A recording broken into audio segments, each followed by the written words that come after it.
Como vai, queridos irmãos? Mais uma vez estamos aqui nesse momento agradável de aprender a palavra de Deus, da Escola Bíblica Dominical da Igreja Batista do Povo em São José dos Campos.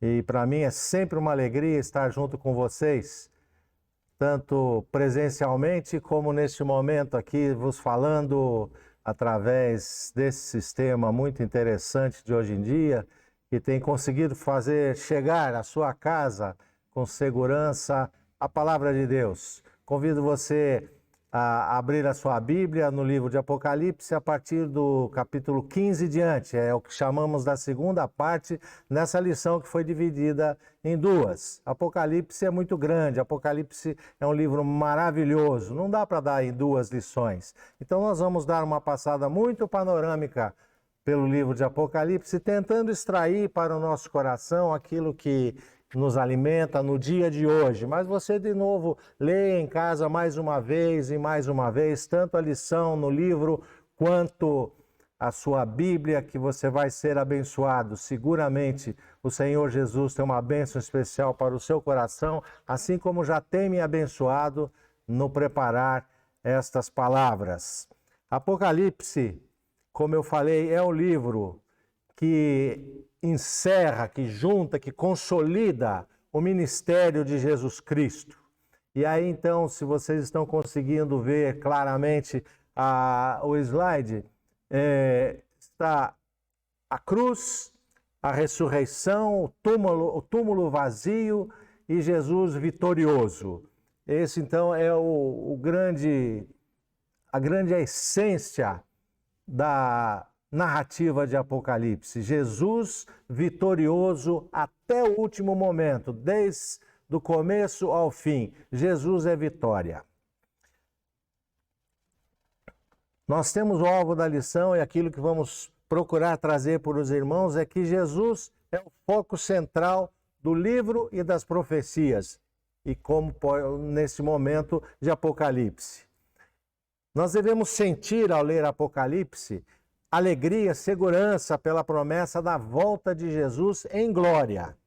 É muito interessante ouvirmos no dia a dia de amigos e talvez parentes que não conhecem Jesus ainda, e não conhecem o poder da salvação através da cruz e da ressurreição, se referirem a Apocalipse como um cataclisma, como um problema, como sofrimento, como dor, como coisa terrível. Cuidado, olha o Apocalipse. E nós vamos ver aqui na própria descrição de João do seu livro e das profecias de que é um livro de esperança, é um livro de alegria, é um livro de paz, é um livro que nos traz e renova a nossa fé. Identificar isso no nosso dia a dia. Cada dia que passa, as notícias dos jornais, a notícia do que está acontecendo no mundo, tanto em termos nosso aqui, de São José dos Campos, como o Brasil, o mundo todo, nós vemos que a palavra de Deus está ali, fiel, registrada, e não falha nada.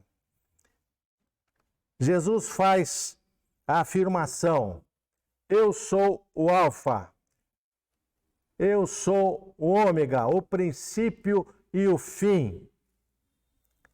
O Alfa se traduz nos princípios, na criação, na Gênese, no povo de Israel e dos profetas. Depois a própria vida de Jesus, quando ele esteve aqui no nosso meio, vivendo conosco, é também o Alfa.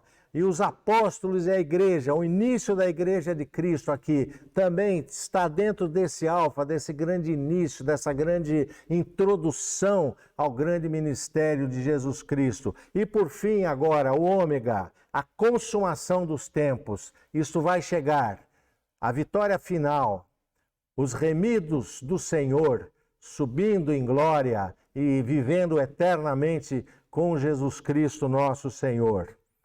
O grande eu sou, foi assim que Deus se mostrou no início dos tempos. Quem és tu? E ele mesmo se refere: eu sou o grande eu sou. Eu sou. Deus não precisa de outras explicações. Ele é. E é num Deus, que é todo-poderoso, que inicia o ministério de Jesus. Eu sou a história, eu sou o povo, eu sou os profetas, eu sou Jesus que veio para salvar, eu sou aquele que deixa os apóstolos e deixa a igreja para continuarem o meu ministério. E então a consumação dos tempos. Esse é um tempo que há de vir, que talvez os sinais que estão se apresentando hoje no nosso dia a dia, talvez já comecem a nos avisar, olha, a volta de Jesus está próxima. Mas Jesus deixa aí uma palavra que é de conforto ao nosso coração. Ele diz que só o Pai sabe do momento.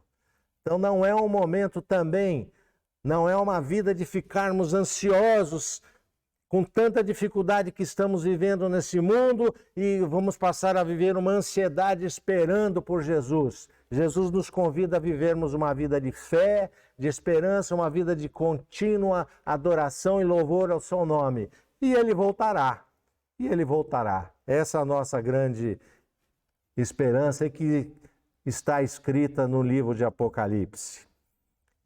Nós vamos ver então alguns versículos, alguns trechos da Bíblia que, em primeiro lugar, nos dão uma vista panorâmica do livro de Apocalipse, mas também dá exatamente essa pontuação, aquele que era, o alfa, e aquele que há de vir, o ômega, o final. Você sabe que alfa e ômega são as letras do alfabeto grego, a inicial e a ômega final. Então, esse é o sentido desse simbolismo. Eu sou o princípio, eu sou o fim, eu sou o princípio de todas as coisas. Eu estarei lá até o fim, na consumação dos séculos. Jesus fala aos seus discípulos quando ele deixa a sua existência carnal e realmente vai para o Pai. Ele fala, eis que estou convosco até a consumação dos séculos.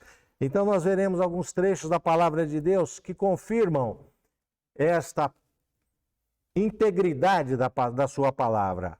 Então, em Gênesis 1, nós vemos, no princípio criou Deus os céus e a terra.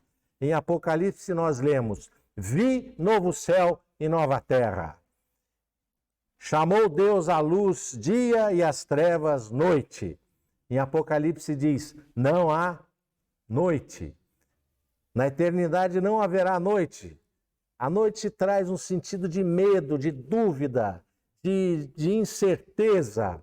E quando Deus nos revela que na sua eternidade não haverá noite, significa que haverá completa certeza, completa segurança. Fez Deus os dois grandes luzeiros, sol e lua.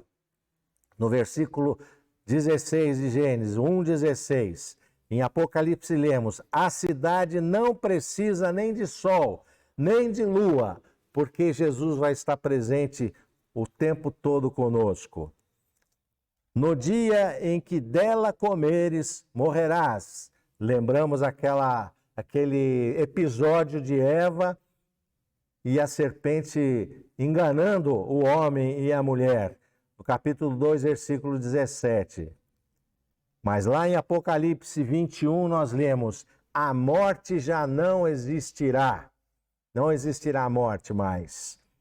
Mas a serpente mais sagaz que todos os animais selváticos, capítulo 3 de Gênesis, e lá em Apocalipse nós lemos, o diabo, sedutor deles, foi lançado para dentro do lago de fogo e enxofre, capítulo 20.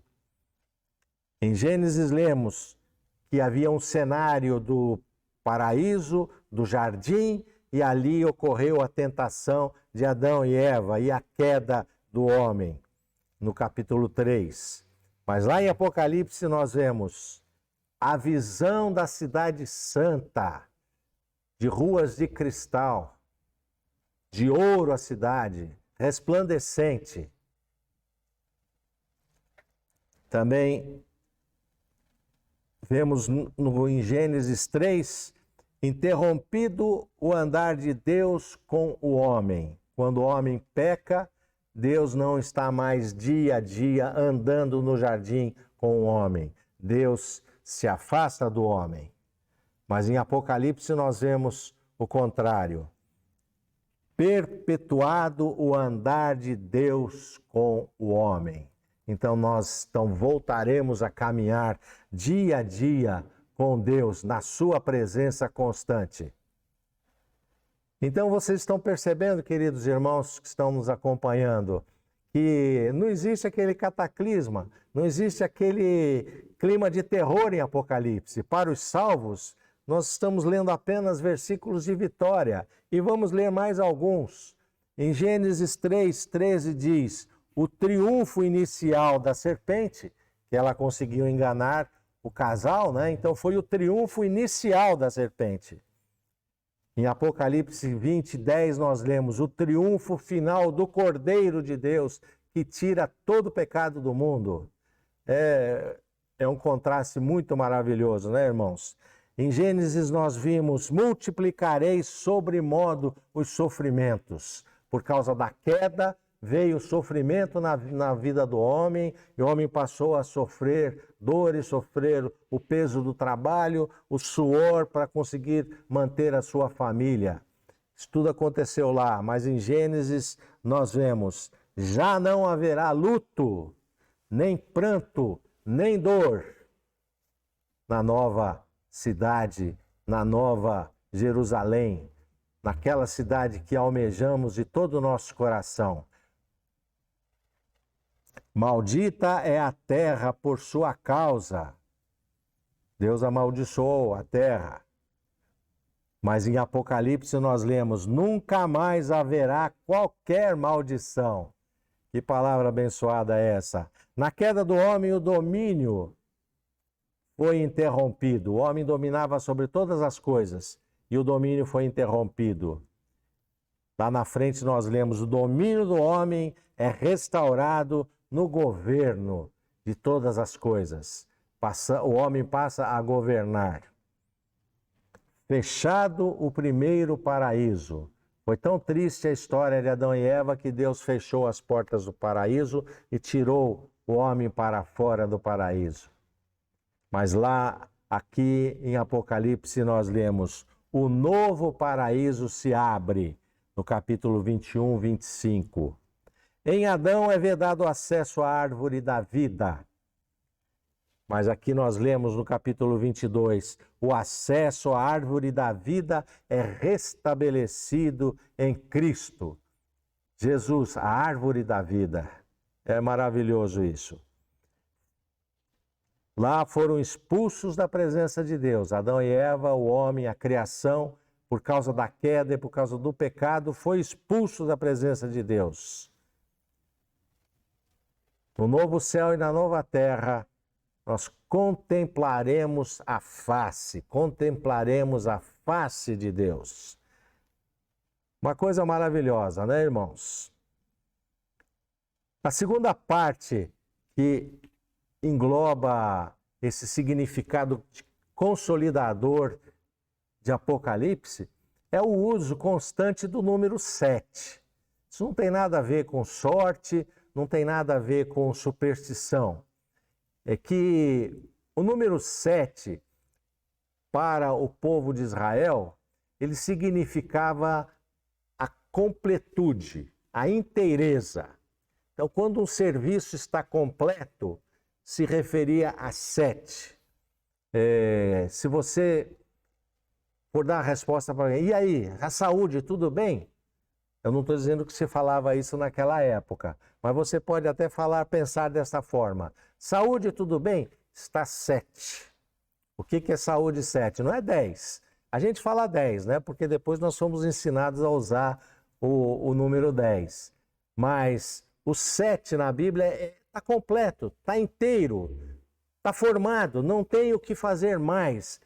Então, aparece no livro de Apocalipse esse 7 em vários trechos diferentes. E nós vamos ver agora aqui em resumo. Você vê que Jesus, escreve 7 cartas às igrejas. Então, isso significa que a mensagem final de Cristo está completa. Não tem mais o que remendar. Não é uma mensagem e depois aparece um outro pensamento, depois aparece uma outra opinião. Não. Está tudo inteiro no ministério de Jesus Cristo. Ele é completo. Então, as 7 cartas traduzem uma mensagem completa. E elas são lacradas com 7 selos. Os 7 selos, selo até hoje tem o símbolo de garantia. Se você coloca uma carta no correio, coisa que hoje em dia já não fazemos tanto, né? Por causa de internet, essas coisas e celular e tal, nós não usamos muito mais o correio. Mas ainda o correio existe. Quando você coloca o selo, o correio está dizendo: este selo garante que esta tua carta vai chegar no destino. Então o selo tem o símbolo da garantia. Então, quando fala 7 selos, é porque Jesus nos dá a garantia completa. 7 trombetas. Trombeta é um aviso, um alerta. As pessoas estão trabalhando, está acontecendo muita coisa, mas nós precisamos de um alerta. E esse alerta, então, é dado pela trombeta, com o soar da trombeta. E as 7 trombetas soam, significando que este alerta que está dado no livro de Apocalipse é um alerta completo, não falta mais nenhum alerta a ser dado. Atenção isso é importante e profundo, daria para a gente conversar bastante. As 7 batalhas, há batalhas com povos e com pessoas que não aceitam, que não estão ligadas ao amor de Deus, que vêm e se insurgem contra a palavra de Deus, contra a verdade, querendo derrubar o ministério de Jesus. Então, é descrito 7 batalhas, dizendo: todas as batalhas já foram vencidas por Cristo Jesus. As 7 taças são derramadas, são os flagelos, são os resultados, as consequências. Então se derramam os flagelos sobre a criação toda. A criação sofre de uma vez por todas, completamente, as consequências dos seus pecados. Mas sofre de uma vez. E depois é a vitória final. As 7 visões, são dadas visões sobre a vitória final de Jesus. E 7 visões significa que essas visões são completas. 7 visões sobre a vitória de Jesus. Vitória completamente consolidada. Este é o significado. Quando você abrir e começar a ver o número 7, você já coloca na sua mente e no coração: isto aqui é porque a obra de Jesus é completa. E ela precisa ser completa na minha vida também, na sua vida, querido irmão, querida irmã que nos ouve. É interessante que a outra parte também se refere agora às bem-aventuranças. Nós temos lá Jesus, no início do seu ministério, ele enunciou as bem-aventuranças. Agora, no final, na vitória final, no significado final de Apocalipse, são enunciadas novas bem-aventuranças, não desmanchando aquelas que já foram faladas, mas acrescentando as bem-aventuranças do Apocalipse. E são promessas que estão para nós, em toda a realização de Jesus Cristo. São promessas que fazem parte do pleno arrependimento e perdão dos nossos pecados. A completa salvação que nós temos em Cristo. Nós podemos ser inteiramente santificados. Nós podemos gozar de completa felicidade. Nós podemos gozar de perfeita satisfação em Cristo Jesus. E podemos gozar da eterna glória. Então, aí só para ficar na mente essa esperança que eu estou falando. Bem-aventurados que leem e ouvem as palavras da profecia e guardam as coisas nela escritas. Então, quem guarda a palavra de Deus no coração, quem ouve a palavra de Deus, é feliz, é bem-aventurado. Lembre-se que bem-aventurado é felicidade extrema. Bem-aventurados os mortos que desde agora morrem no Senhor.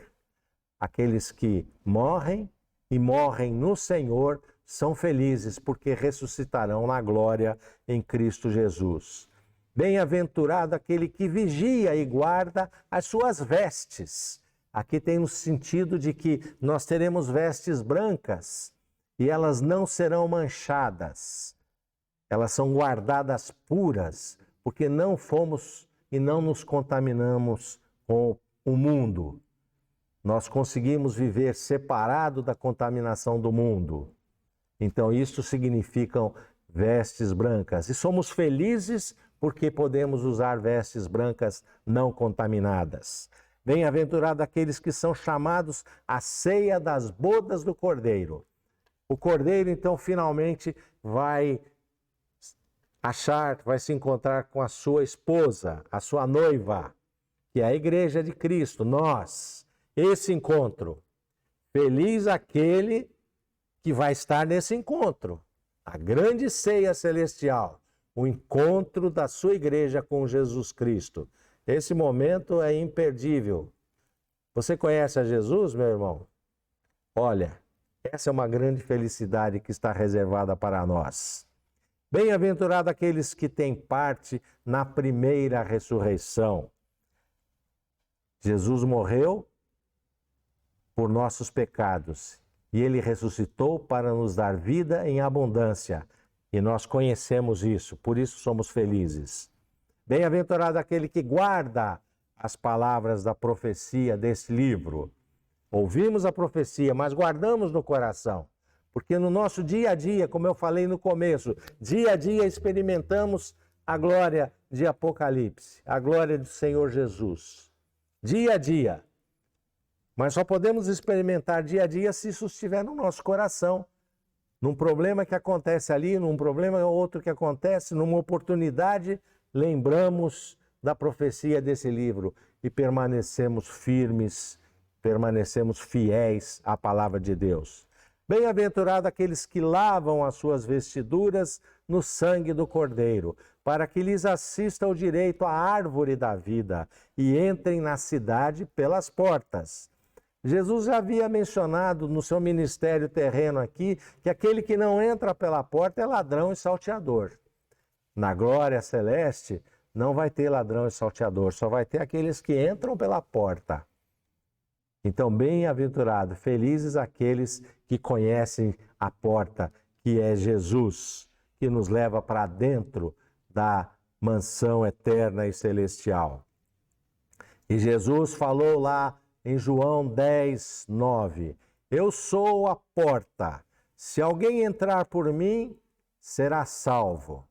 Eu sou a porta, se alguém entrar por mim, será salvo. Não existe outro caminho, não existe outro caminho de salvação. E essa mensagem, então, é repetida nas profecias de João no Apocalipse.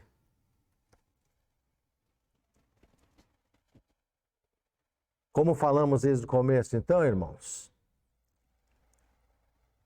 devemos ler as profecias de Apocalipse na perspectiva de completa felicidade.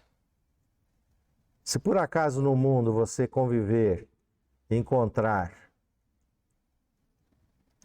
opiniões contrárias, gente apavorada com o Apocalipse, essa é uma oportunidade, é uma pequena porta que se abre no coração dessa pessoa para você falar, mas Apocalipse é vitória, se você conhecer Jesus. E é uma oportunidade de evangelização essa que se abre quando alguém se referir a fim do mundo como desgraça. Você crê na desgraça? Então existe um caminho, uma porta para você se livrar dessa desgraça. As bem-aventuranças de Apocalipse resumem todos esses aspectos de completa felicidade. Se passarmos pelos portais eternos, que é o nosso próprio Jesus Salvador.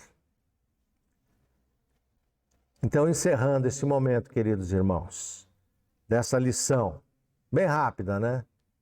Bem panorâmica, mas Apocalipse é um livro muito precioso que você precisa voltar a ler, condensa e acumula em sua essência toda a obra de Jesus na cruz, na ressurreição e na nossa reconciliação com o Criador.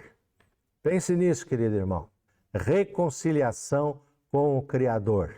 Essa é uma palavra para o nosso coração e essa é uma palavra evangelística. Está lá no livro considerado o mais complicado da Bíblia. E é o livro que nos traz mais esperança na Bíblia. Que Deus abençoe o nosso coração. Obrigado, queridos irmãos, por estarem presentes conosco. Amém.